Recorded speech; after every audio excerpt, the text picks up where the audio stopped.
E ricordo che un superiore che mi rise un po' in faccia, tipo quando gli dissi che io volevo in realtà disegnarle, che non mi piacevano le scarpe che facevano. Quindi sta cosa qua l'ha presi un po' come una sfida. Nel 90% dei casi non possiamo comunicare i progetti che facciamo. Un'altra cosa che non abbiamo mai comunicato, abbiamo lavorato come ghost per un anno con Virgil Abloh. Dal punto di vista del designer è frustrante, perché comunque magari tu vorresti fare delle robe, poi impatti con la realtà, ci sono 100.000 euro di investimento solo per le suole.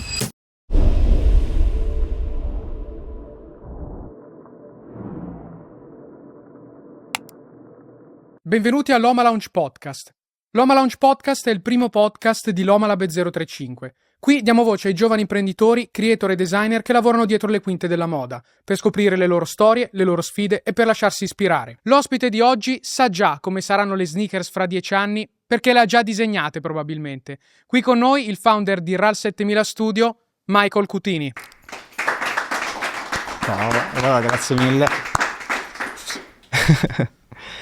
Grazie mille per l'invito, sono felice di essere qua. Allora, sei co-founder di RAL 7000 Studio, una delle realtà più promettenti. Hai lavorato con dei colossi. Iniziamo dall'inizio, cioè come hai fatto ad arrivare ad avere questo status e a poter lavorare con realtà così importanti? Dopo magari approfondiamo le singole storie. Beh, è stato un viaggio breve ma molto intenso. Siamo concentrati molto sul lavoro e vuoi sapere com'è nato o... Ripercorriamo proprio i tuoi primi passi nel mondo delle scarpe. Qual è stata il primo contatto con una scarpa?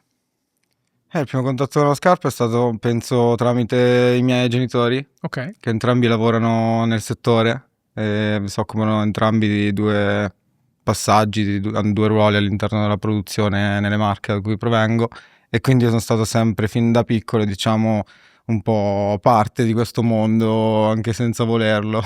Fino anche a una certa età non ne volevo neanche far parte. Infatti ho provato a studiare, ho studiato altre cose, non calzatura, quindi non ho una formazione prettamente tecnica. Cosa hai calzaturiera. studiato? Ho iniziato inizialmente con graphic design, ho studiato grafica, ma istituto professionale, e poi design del prodotto, perché ero affascinato da tutto il mondo 3D, dalla modellazione, dal passare dal flat al tridimensionale, realizzare poi un prodotto che non fosse solo una grafica, che era il primo percorso che avevo iniziato. E poi tutta una serie di sfortunati eventi mi hanno portato a far parte comunque del mondo della calzatura, e anzi i miei studi, che sono stati appunto trasversali, hanno arricchito un po' quello che era il know-how del territorio di cui già facevo parte, no? Quindi l'essere nato nelle Marche in qualche modo ti ha influenzato? Sì, sicuramente. E l'ho capito durante l'università. Ho avuto la fortuna di, sempre tramite sfortunati eventi, di studiare allo IED qui a Milano. Ok. E mentre progettavamo sedie, lampade, poltrone, moto, eccetera, ci avevano proposto un corso extra, per dei crediti extra su calzatura, appunto. E io non avevo mai approfondito quello che era appunto il mio background, e con quell'occasione lì poi era anche un progetto di gruppo con altri ragazzi che studiavano con me, che mi avevano voluto in gruppo proprio perché sapevano che magari potevamo poi realizzare dei prodotti, realizzare dei prototipi. E quindi con quell'occasione sono ritornato nelle Marche con dei disegni fatti qua a Milano. Ho chiesto a mio padre se poteva darmi una mano. Mio padre mi presentò questo artigiano che ora tuttora collabora con noi, ci dà una mano con i prototipi, eccetera. E lui, delle sessioni serali, mi ha iniziato a spiegare il cartamodello, la costruzione, vari passaggi in un garage in un piccolo paesino a Montegranaro, che è il paese da cui provengo. E quel progetto poi andò bene all'università, era con Vibram, il Vibram l'aveva anche esposto, quindi lì si era acceso un po' di interesse in me, in quella cosa. Poi ho finito gli studi, finito all'università non potevo più anche economicamente permettermi di rimanere a Milano, perché oggi è costosa, ma anche all'epoca lo era, e parliamo di ormai quasi 8 anni fa, Ok. 7-8 anni fa.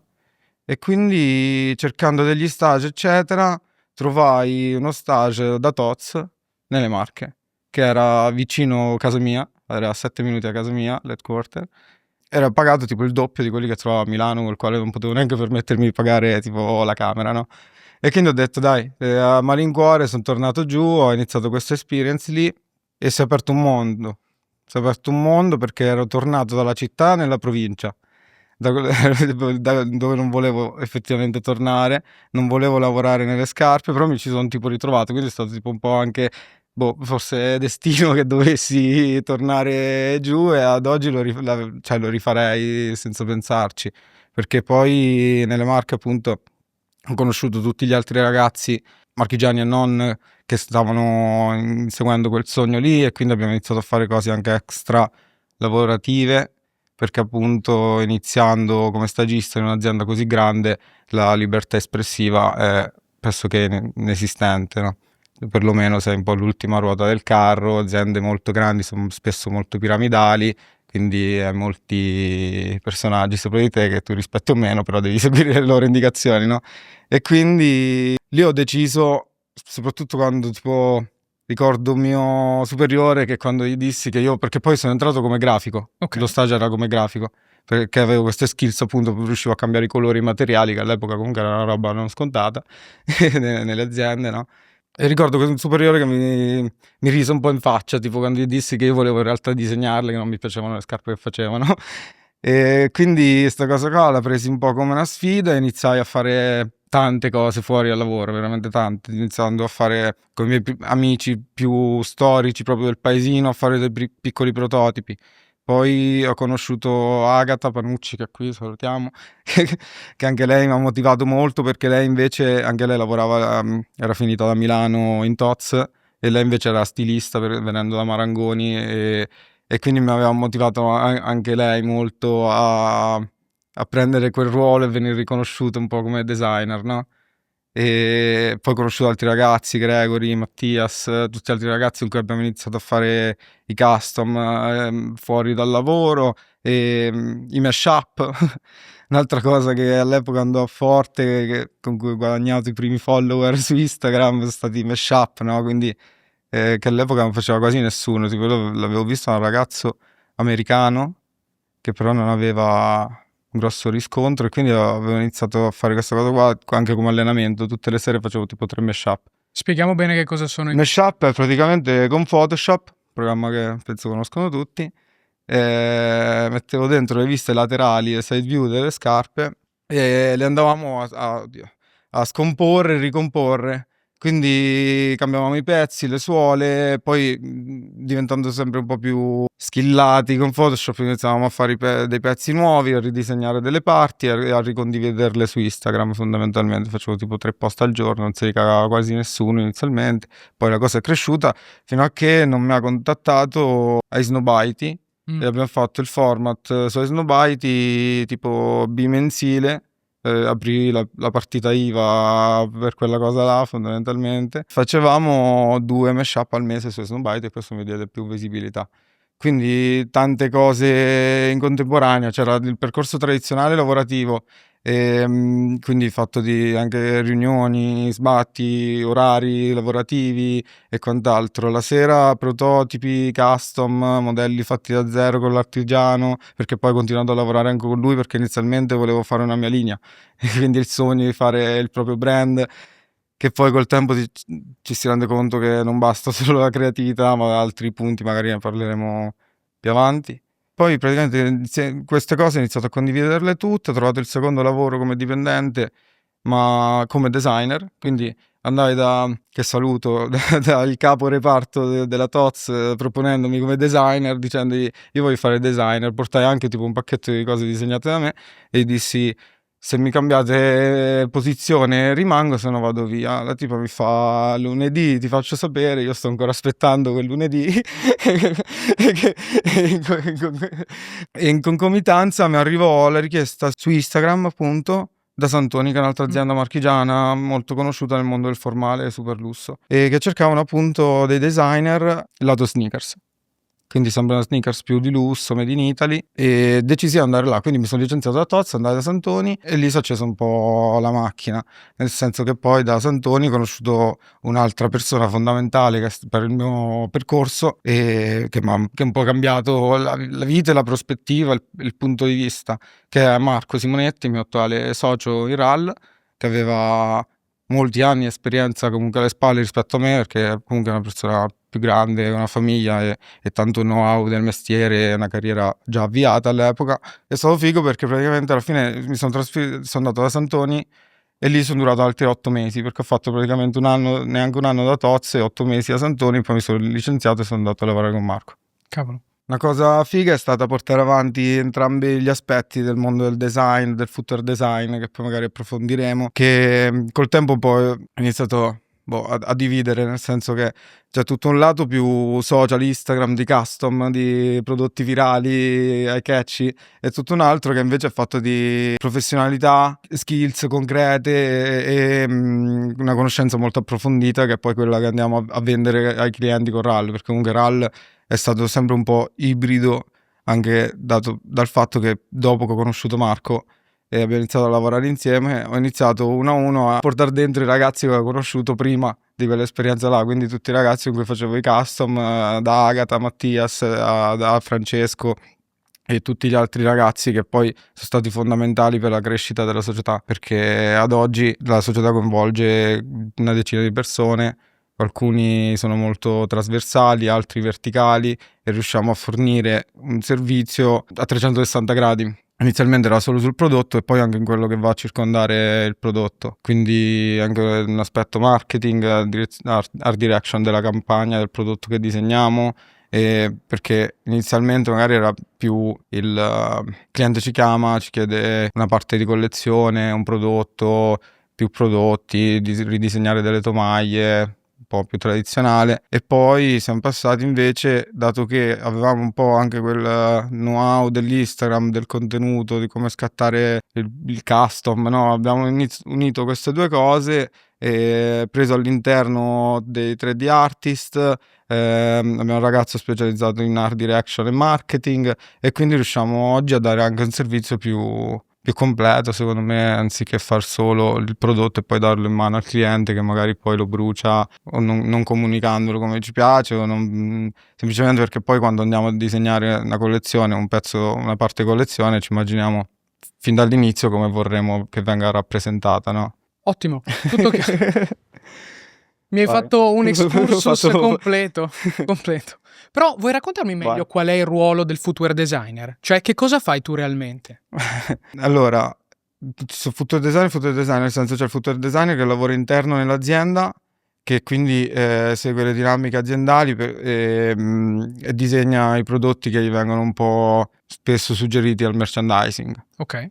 o dall'art director, che magari se un art director molto forte ha un'ispirazione, la dà in pasto ai designer che disegnano. Noi facciamo più o meno questo, ma lo facciamo dal punto di vista del consulente. Quindi, avendo la possibilità di lavorare con molte realtà diverse, prendiamo anche magari input e ispirazioni, perché la cosa figa che fa il consulente, secondo me, ha lati positivi e negativi. Il lato positivo è che interfacciandoti con tante realtà diverse, comunque oltre a dare, ricevi. Certo. E ogni esperienza comunque ci ha arricchito sotto qualche punto di vista, ci ha migliorato. Iniziando con clienti italiani o europei, siamo finiti a lavorare con clienti internazionali e anche con aziende sempre più grandi, perché comunque ci siamo interfacciati con Adidas su diversi progetti, con Reebok, abbiamo seguito produzioni in Asia, in Cina, in Indonesia, e quindi abbiamo vissuto anche quelle esperienze lì, tutte cose che ci hanno arricchito moltissimo, che secondo me in alcuni casi mancano a chi quel lavoro lo fa magari sempre nello stesso ufficio, nella stessa azienda, magari per 5-10 anni, tu sei lì e magari rimani un po' in quella bolla lì. Invece noi giriamo di bolla in bolla e alla fine abbiamo creato la nostra in qualche modo. Da designer, come fai a capire se una sneaker è una brutta sneaker o una buona sneaker? Appunto, quali sono i criteri per giudicare una sneaker dal punto di vista del design? Ma oggi penso sia totalmente soggettivo.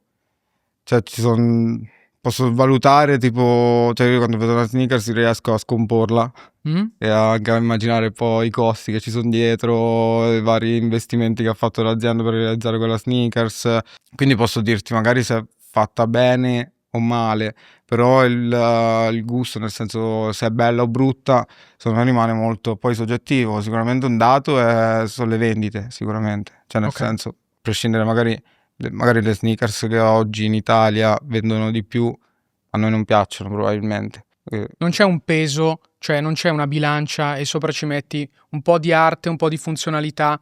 Quale delle due deve prevalere? Sì, certo. A me piacciono molto quelle più artistiche, magari, Ok, cioè dove vedo un'idea, un'espressione, perché poi anche nei miei lavori, quelli magari più personali, cerco sempre di metterci un po' più d'artisticità.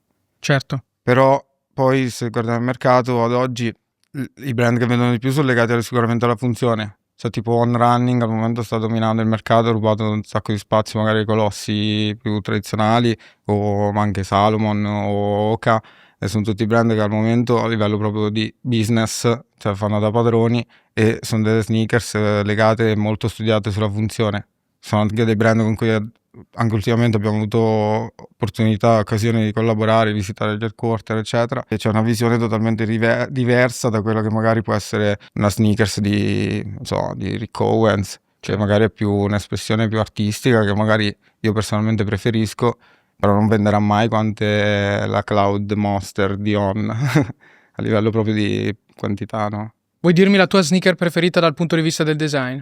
Ma qualche anno fa tipo avrei risposto le Air Max 1. Air Max. Cioè, secondo me Air Max 1 è stata una scarpa, cioè timeless. Infatti poi rispondendoti anche alla domanda di prima, sicuramente le sneakers, quelle disegnate meglio, forse sono quelle anche timeless, tipo l'Air Max Certo. 1, cioè quelle che ad oggi hanno 40-50 anni, sono ancora lì, sono ancora fresche, cioè l'Air Force, le Jordan 1, cioè abbiamo visto negli ultimi anni, sono delle sneakers semplicissime, costruite senza nessun tipo anche di grossa tecnologia per l'epoca contemporanea, poi all'epoca magari erano più innovative. E quindi sicuramente l'Air Max 1 secondo me è una che ha aperto un filone gigantesco, ha influenzato tantissimo poi tutto. Mi piacciono tanto le Raf Simons, quelle con Adidas, Bellissime, modelli, bellissime. anche le Rick Owens, le Balenciaga, tipo io indosso un sacco le Balenciaga, mi piacciono, sono un po' Invece, dimmi una sneaker brutta sotto tutti i punti di vista, secondo te. brutta, boh, le McQueen? Se trovate tutti d'accordo, penso, no? Non l'ho mai comprata, tipo la sneakers, non ho mai neanche pensato di comprare, anche quando non potevo comprarla, magari avevo degli oggetti aspirazionali che poi vorresti arrivare a permetterti, io preferisco altro, cioè Certo. tipo quel tipo di scarpa là, non mi è mai piaciuto.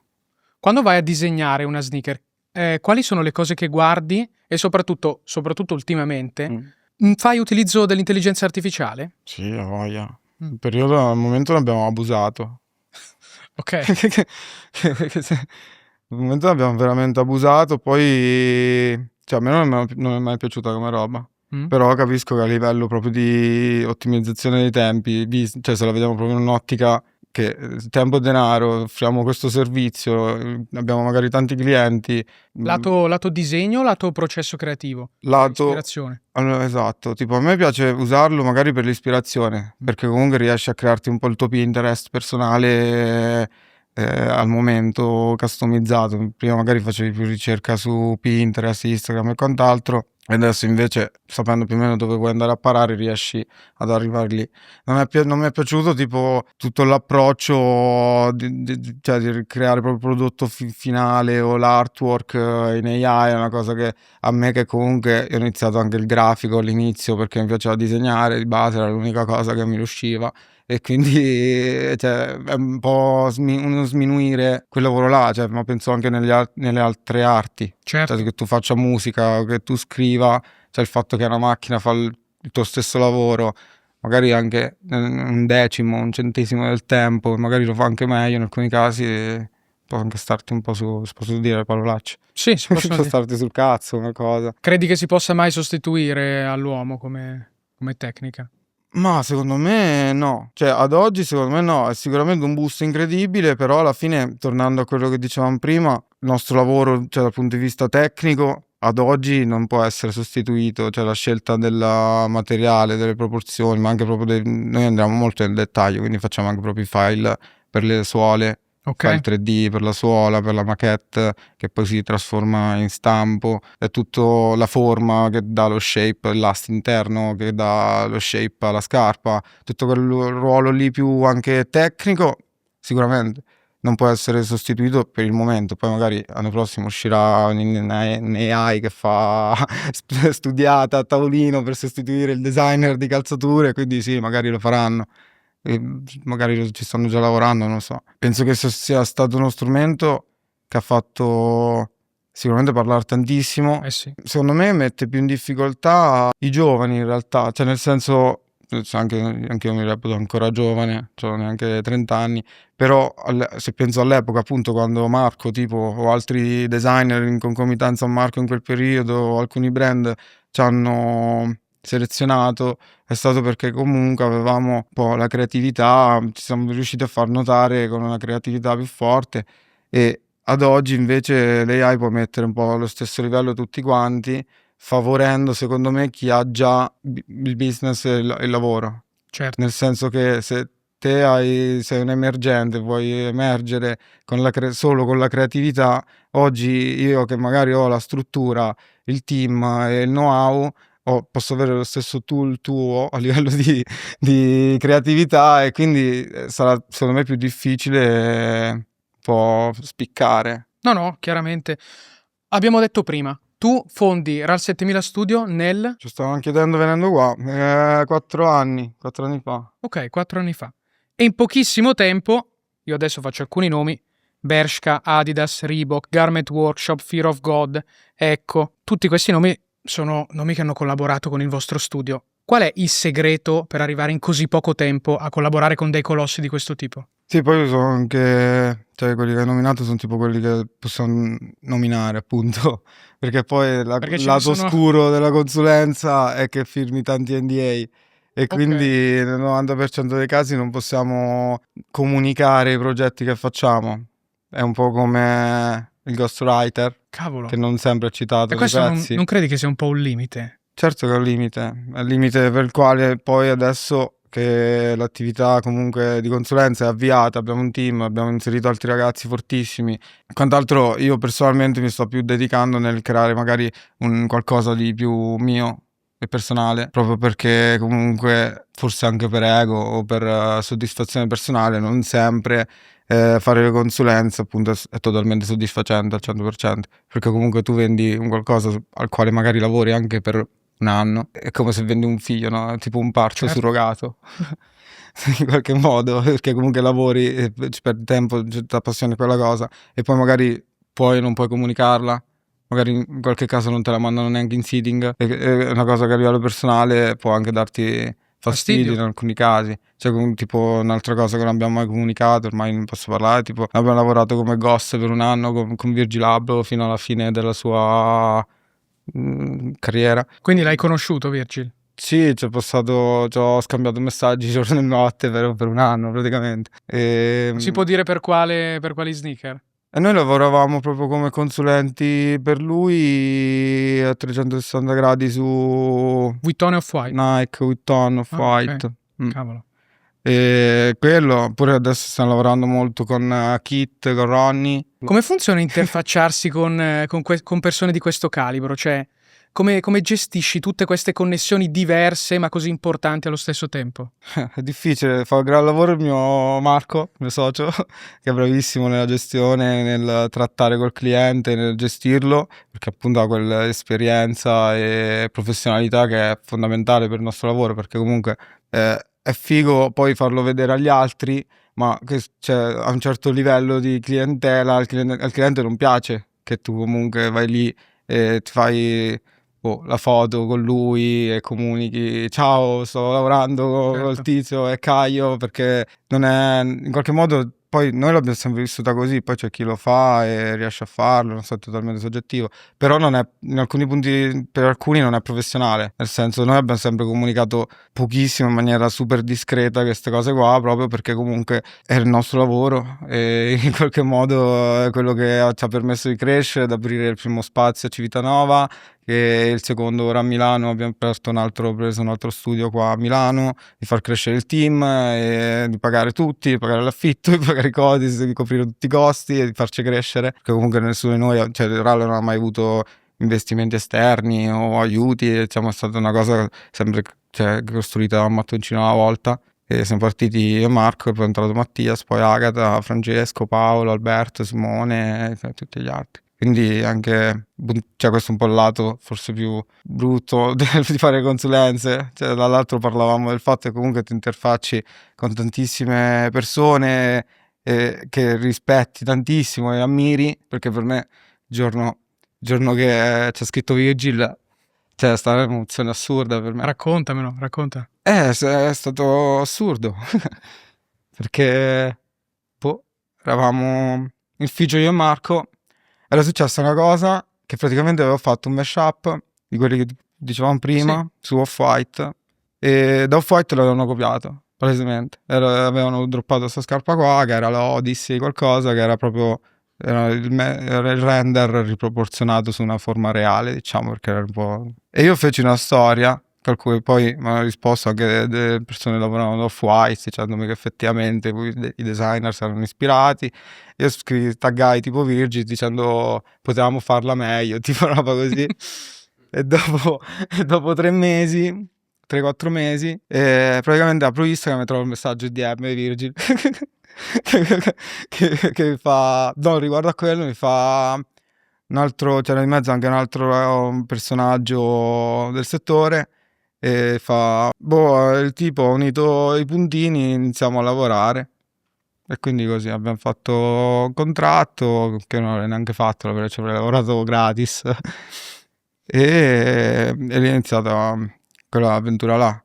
Stessa cosa, tipo un altro personaggio grande è tipo Jerry Lorenzo, con cui lavoriamo ormai da prima che iniziasse RAL praticamente. Abbiamo aperto RAL mentre già lavoravamo con lui, è stato anche quello molto figo, è un altro personaggio che ammiravamo comunque. Come l'hai conosciuto lui? Jerry l'abbiamo conosciuto tramite Marco, mio socio, che è stato il primo a entrarci in contatto. Lui si appoggiava nelle Marche a questa società che appunto supporta i creativi dal punto di vista di prototipia e realizzazione dei prototipi e poi produzione, e noi siamo stati tirati in mezzo più per il lato creativo, e quindi anche lì fucina di idee, render, proposte e quant'altro. E per tutta la divisione poi foam, tutta la parte, abbiamo una partnership con XL Extralight, che è un'altra azienda leader in Italia per il foam, quindi iniezione di scarpe in EVA. E quindi abbiamo iniziato a sviluppare progetti con loro per conto di Jerry, fondamentalmente. C'è un personaggio con cui vorresti collaborare in futuro, nei tuoi sogni proprio? È l'unico che abbiamo, cioè il più grosso, il più grande. Era che la stessa cosa che penso io, sì. Non lo so. Sì, sicuramente Kanye, cioè il personaggio più grande con cui tutti vorrebbero collaborare, anche se poi, sinceramente avrei anche un po' paura. Viste perché i chiari di luna. Forse può rimanere nel cassetto. Matthew Williams mi piacerebbe, ce l'avevamo quasi, e poi non è andata in porto qualche mese fa, ho capito perché. Sì, Matthew Williams è sempre piaciuto il suo proprio stile personale, quindi è uno con cui secondo me potremmo fare delle robe fighe, salutiamo, e ci sta guardando sicuramente. Di sicuro. Che cosa ne pensi del percorso di Kanye recente, cioè delle calzature che ha lanciato, dalle Yeezy Pods alle ultime 2 che ha fatto vedere? Si vede che, cioè nel senso, tornando al discorso dei consulenti, si vede che chi lavorava alle Yeezy non sono gli stessi che sta lavorando ora ai nuovi prodotti. Cioè dal punto di vista tecnico posso dire, cioè proprio da nerd della calzatura, posso dire che magari sono dei prodotti più banali, e cioè più proprio come costruzioni, come realizzazione. Però comunque lui è un genio, riesce a influenzare tutti. Cioè qualsiasi cosa fa comunque ha ragione lui alla fine. E il price point non riesco a capire, poi noi ci domandavamo come fa a gestire quei price point, ma anche dei pre-order così grandi, però probabilmente è su una scala così immensa che riesce a fare qualsiasi cosa. Se te le indossi, può fare tutto quello che vuole, sì. Sì. Che fra l'altro le Yeezy Pods dovevano essere prodotte in Italia all'inizio, in Cina. Queste cose qua, sposta, alloca, cioè... Anche il foam, per dirti, l'ultima che ha droppato a $20. Noi quando producevamo quella di Jerry, la California 1, poi la 2, adesso ne sta facendo altre, eccetera. C'ha dei price point bassissimi, non capisco come faccio a produrle, a starci dentro, e dove le va a produrre. Secondo me ci sono tanti punti di mezzo. No, sono d'accordissimo, Poi come strategia è geniale. Vuoi dirmi quali sono effettivamente i costi di produzione di una scarpa oggi?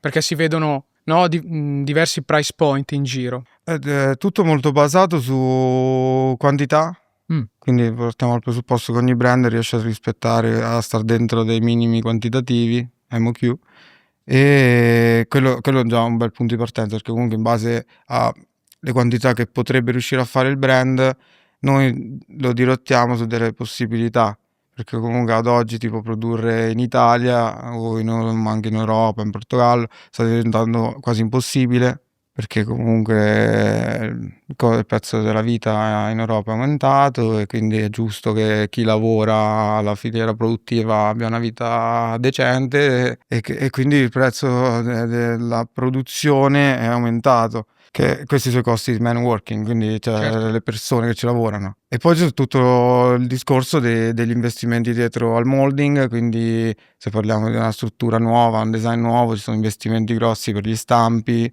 e di quanti pezzi è composta la suola, e il materiale della tomaia non sposta neanche poi così tanto in realtà, però comunque su volumi grandi anche quello è importante. Quindi i prezzi sono, cioè, è difficilissimo proprio dirti, dovrò mettere una scarpa sul tavolo e posso provare a dirti secondo me quanto potrebbe costare. Però sì, il prezzo più proibitivo sono per gli emergenti, per esempio, se c'è qualcuno che ci ascolta e vorrebbe fare la sua scarpa, ne parlavamo anche con altri ospiti che hai avuto, e se è un brand emergente è difficilissimo starci dietro. Infatti il motivo per cui in Italia comunque tutti i brand più forti emergenti che abbiamo al momento non fanno delle calzature vere e proprie, personali da zero, è quello che è abbastanza proibitivo come settore. È anche uno dei fattori a cui andate incontro quando disegnate una sneaker, cioè il compromesso qualità-prezzo? Sì, esatto. E poi dal punto di vista del designer è frustrante perché comunque magari tu vorresti fare delle robe, hai fatto un disegno fighissimo e quant'altro, ma poi impatti con la realtà e cioè dici magari ci sono 100.000 euro di investimento solo per le suole e quindi poi lì devi decidere se il cliente può pagarli subito, se fa l'ammortamento degli stampi sulla produzione e quindi quel prezzo lì poi va a sommarsi al prezzo del prodotto che poi con i moltiplicatori magari va fuori prezzo, cioè ci sono tante dinamiche. Abbiamo affrontato anche con Federico Parengo quando ha Certo. fatto la sua scarpa, lui voleva assolutamente fare una sua scarpa, adesso forse riusciamo a farne un'altra. E lì tipo inizialmente si voleva fare una cosa nuova, anche Federico voleva, comunque lui è anche super appassionato, voleva fare una calzatura totalmente sua, ma poi cioè, abbiamo trovato troppe difficoltà dal punto di vista proprio di realizzare il proprio disegno. E lì poi ci sono delle soluzioni tipo B, del tipo esistono tante aziende che realizzano suole open mold dove tu puoi comprare la suola Ok. in quantità anche abbastanza abbordabili, e però è una suola che può avere anche un altro. Quindi magari ci sono due brand che hanno la stessa suola e poi cambiano la parte sopra. Un po' come le Oppure, piattaforme nelle macchine, no? più o meno sì, esatto, ci può stare come punto di vista. Oppure, esatto, oppure tante sono copiate, tipo tante queste aziende qua fanno proprio delle suole un po' scopiazzate, quindi poi vedi il brand emergente che ha la suola scopiazzata off-white e dici ma è simile, poi io magari ci faccio più caso perché sono del settore e il cliente magari non se ne accorge neanche. Qual è il più grande obiettivo che vi siete posti con RAL 7000 Studio? L'avete già raggiunto per caso? Allora, sicuramente ne abbiamo raggiunti tanti, cioè nel senso comunque quando abbiamo iniziato a me è sempre piaciuta l'idea di avere un team più grande e farlo diventare proprio tipo un'agenzia vera e propria. Altro obiettivo era quello di aprire a Milano, perché comunque nonostante cioè, siamo tornati nelle Marche, è stato fondamentale tornare nelle Marche, però io ho sempre voluto tornare a Milano, perlomeno poi adesso che sono a Milano vorrei andare in altre città e aprirne altri in altre città.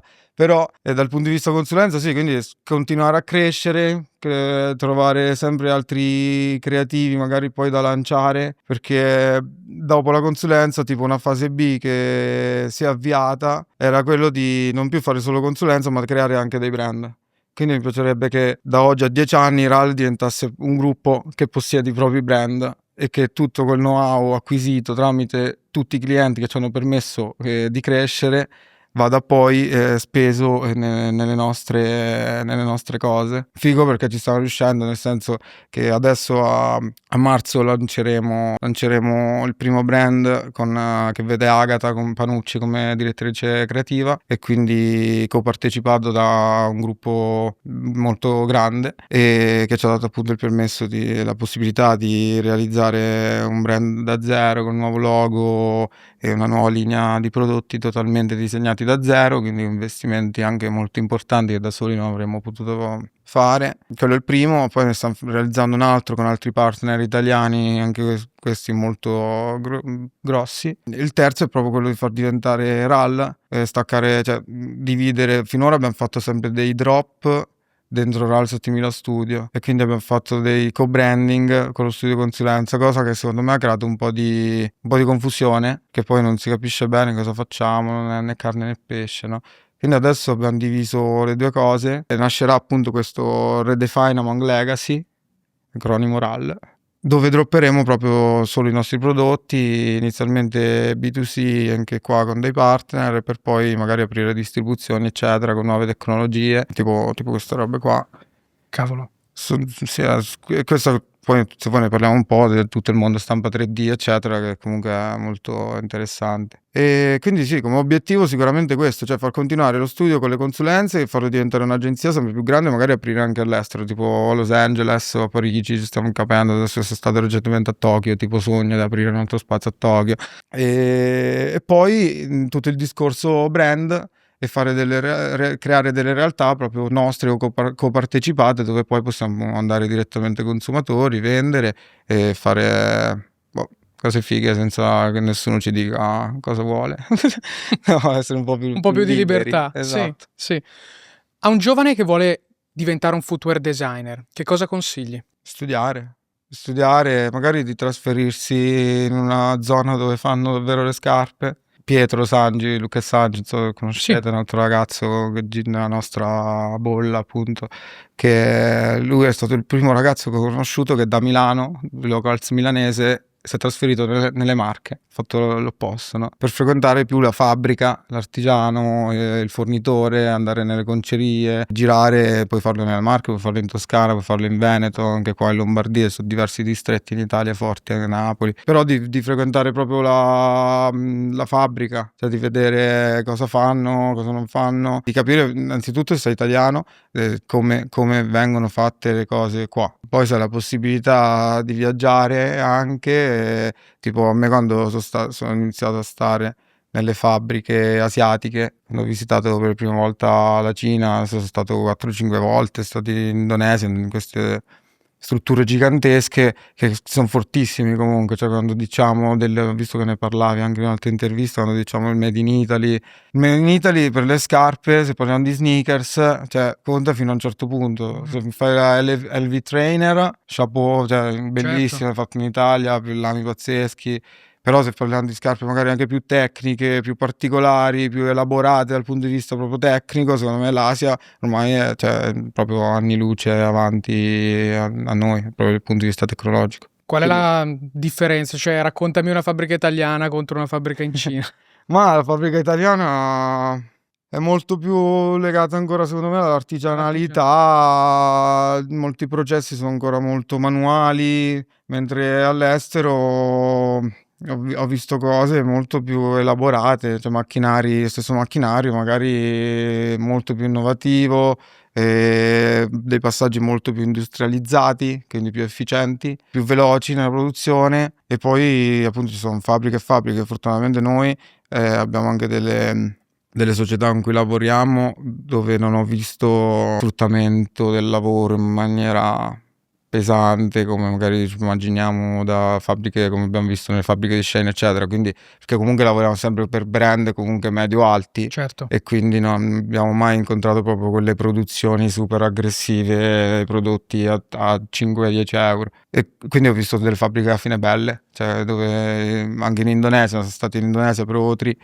è un altro cliente che sto seguendo, e lì producono tantissime paia, però le persone sembravano felici, cioè, ho visto delle scene scandalose come magari Quindi sono anche un po' falsi miti da sfatare questi, secondo te? Secondo me esistono, perché comunque se i miti ci sono è perché un motivo, cioè io sono stato fortunato, nel senso, noi quando abbiamo viaggiato ho visto delle aziende comunque 99% dei casi sane. Ricordo delle cose particolari, tipo dove ho visto anche brand italiani, tipo non so, adesso un aneddoto, mi ricordo sono stato in un'azienda dove incollavano le suole, c'erano 2 nastri trasportatori, 2 manovie, 2 rulli, no? Che trasportano le cose, e con tutte tipo 400-500 persone intorno che attaccavano i pezzi, no? E lì stavano assemblando suole di brand grossi, cioè noi eravamo andati per valutarla per il cliente nostro, quindi una visita. Ti giuro, non c'erano impianti di reazione, eravamo fuori Hong Kong e sono entrato dentro mattina tipo alle 9, era come se avessi preso un pugno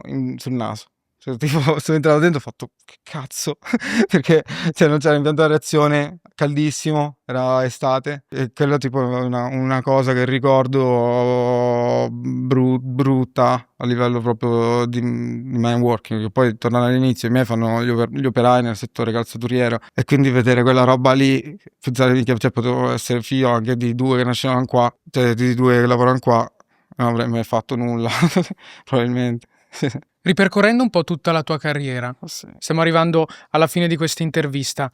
C'è un consiglio che una persona che è stata importante per te ti ha dato e che ti ha cambiato il modo di vedere le cose? Rimanere umili, sempre, penso. Però forse me l'ha detto Marco qualche volta, perché poi io ogni tanto cioè, pazzisco. Bello. Penso sei humble. Grazie mille. Grazie a mille, voi. Michael. Grazie a voi.